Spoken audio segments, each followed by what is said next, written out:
crucial is GPS monitoring for catching criminals? Good evening, I'm Latricia Thomas. And I'm Calvin Sneed. That's the question we wanted answers to after we found out Chattanooga police do not have access to the location of all criminals that have GPS monitoring. News Channel 9's Lauren St. Germain spoke with Chattanooga police today about what kind of access they do and do not have and how that plays into their investigations. Lauren. Latricia and Calvin, we just learned that the Chattanooga Police Department only has direct real-time access to a certain group of offenders, even though they're wearing court-ordered locating devices. One of the many tools the Chattanooga Police Department uses to catch offenders is a GPS monitor. Sergeant Campbell in the Criminal Intelligence and Fugitive Divisions explains how. We have access to the GPS monitoring at the state level. We've utilized it to monitor patterns of life of some more high-profile criminals that have committed violent acts in our city.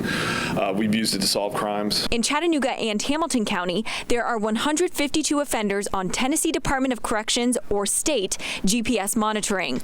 The Chattanooga Police Department has direct access to 93 offenders because they are within city limits. We only have access to a few, but it's the ones that we deem that are high priority, that are driving the violence in our community, or that are associated with individuals that are driving the violence in our community. We've been following the story of Adarius Garth, who pled guilty in the shooting of his girlfriend.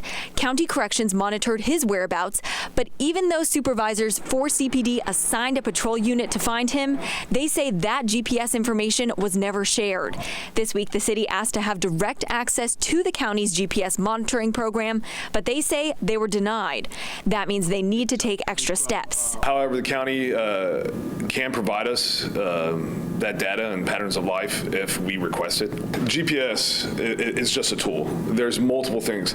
If I see that this guy is on GPS and I see what his patterns of life, where he goes, where he works, who he hangs out with, that's just one tool. I have to do other research to determine where that individual's at.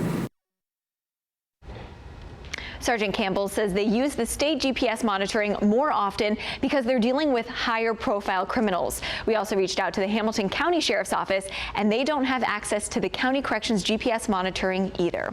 Calvin. Thanks, Lauren. We reached out to the County Corrections Department several times for a comment on this story and have not heard back yet.